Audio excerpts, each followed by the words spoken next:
This video is for those who will, when the time comes, recognize themselves as Hyperboreans, who will remember their identity and who will become who they are, who they have always been. They have just forgotten. And I know that we, wherever there is a we are an infinite spiritual being, which means infinite means relation to self. So my higher self could say, I am always only in relation to myself.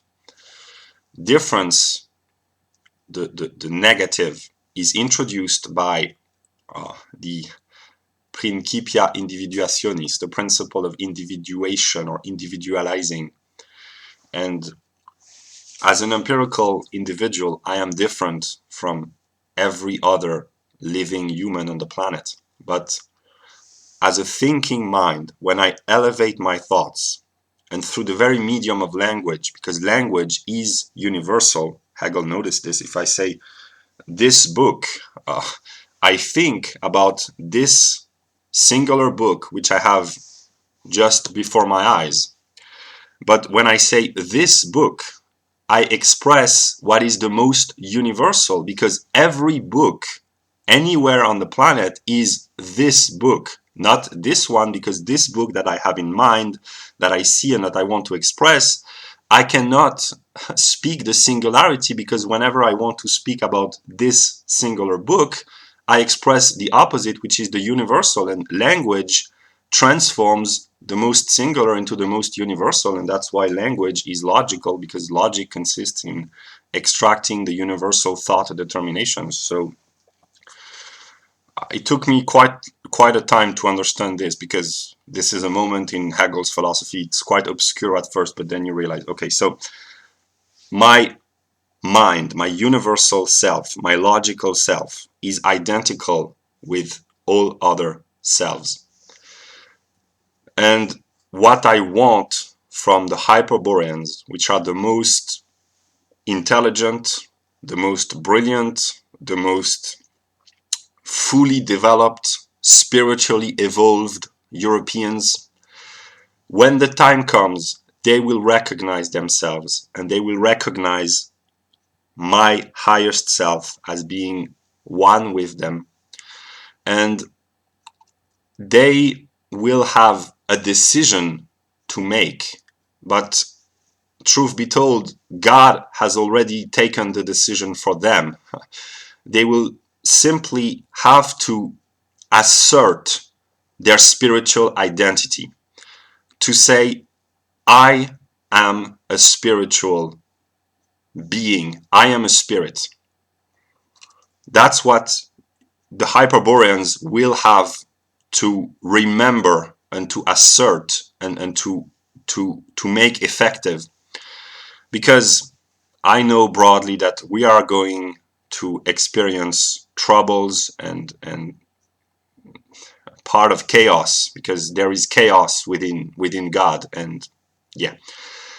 And there will come a moment when spirit, that which is immaterial, that which is only made intelligible through the mind, will have to assert itself against what we call reality, which is kind of delusional. So spirit will have to take over. And what it means for the Hyperboreans is that they will have to become conscious of their own divine essence and to embody the divine ideas which lives within them, and to become the teachers of other Europeans, those who are less enlightened, and they will have to share their knowledge, to organize their knowledge, to systematize their knowledge, and they will have to make all the symbols of European paganism, the history of Europe, the folk songs of Europe, the the rituals, the practices of Europe, they will have to make it clear and intelligible to the Europeans who are not yet at this stage of understanding. And they will become the teachers of Europe, and they will have to share their own light, which is a light given to them by God. And with knowledge comes power, and with power comes responsibility. And absolute knowing is absolute power, but also absolute responsibility. So the more you understand, the more you have to accept that you are responsible, and I am responsible for a lot of things, because I have understood a lot of things. So I possess a very high knowledge of the broad structure of being, which makes me responsible for a lot of problems within being. So that's why it's not easy to become divine or divinely inspired, because the gods have a lot of responsibility to bear for the suffering of mankind. But to become divine is to find the inner strength to carry the burden of existence and to transcend the suffering into an experience of the beautiful and the sublime and the meaningful and the great, and this is the gift, which is also a curse, but the gift transcends the curse that God has given to the Hyperboreans, is that they will have a spiritual role to play in educating all Europeans, and to extract the logical structure of European history, European practices, European art, and we are one infinite spirit, and we will enlighten ourselves. We will reveal ourselves to ourselves, and it will be a moment of apotheosis. But there must be the drama first. There must be conflict and a part of chaos, because there is negativity within being.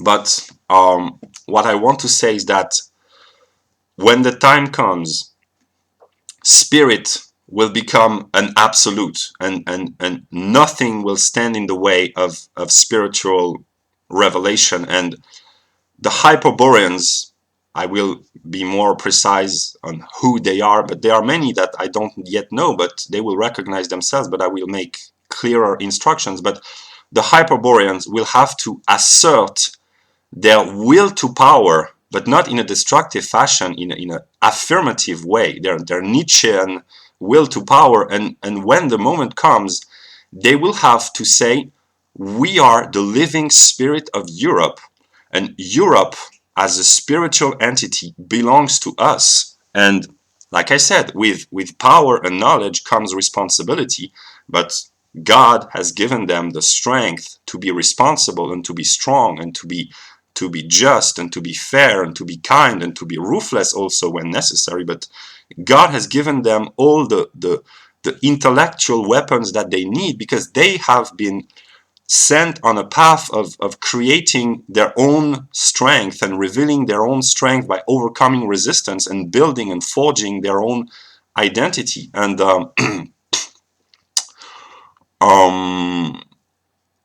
yeah, that's what I had in mind. It's just that I will just explain one thing.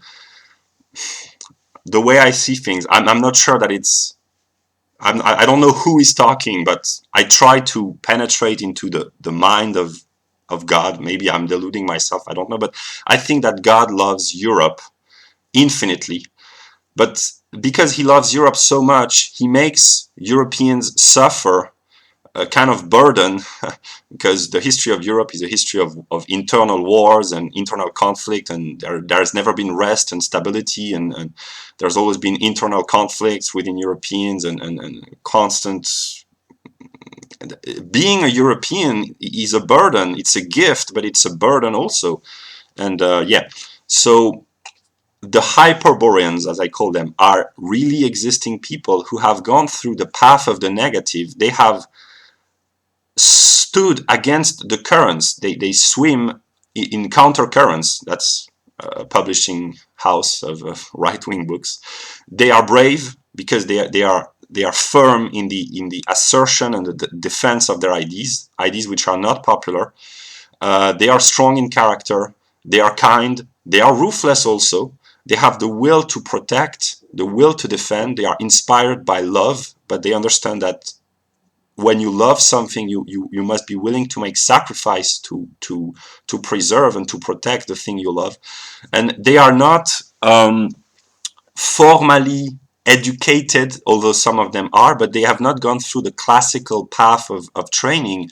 And we are living an age of revelation, and I read that in Philip K. Dick. It was partly true that at the end of the revelation of spirit to itself, the roles will be inverted, and the wise, the how should I put it, the knowledgeable in the formal classical sense will understand that they lack true knowledge, and those who have forged and extracted their own knowledge and fabricated their own knowledge will become kings. The philosophers will be kings, and the real philosophers are not those who study philosophy in a classroom by reading books. They are those who forge their own knowledge, their own outlook on life, who incorporate within their spiritual development influences, reject some, accept others, think things through, meditate.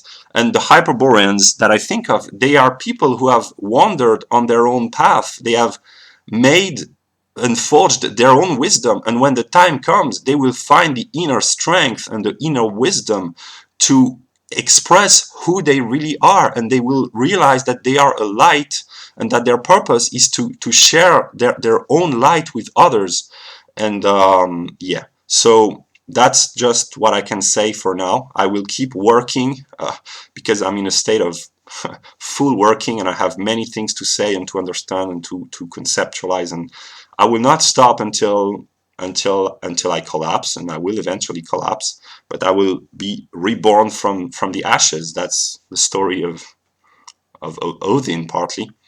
And yeah, so that's what I had to say. To sum it up, there comes a moment when spirit will take over, and spiritual beings will become kings, and with power comes responsibility, and their responsibility will be to enlighten others, and to remind others of their own spiritual nature. And that's what I had to say.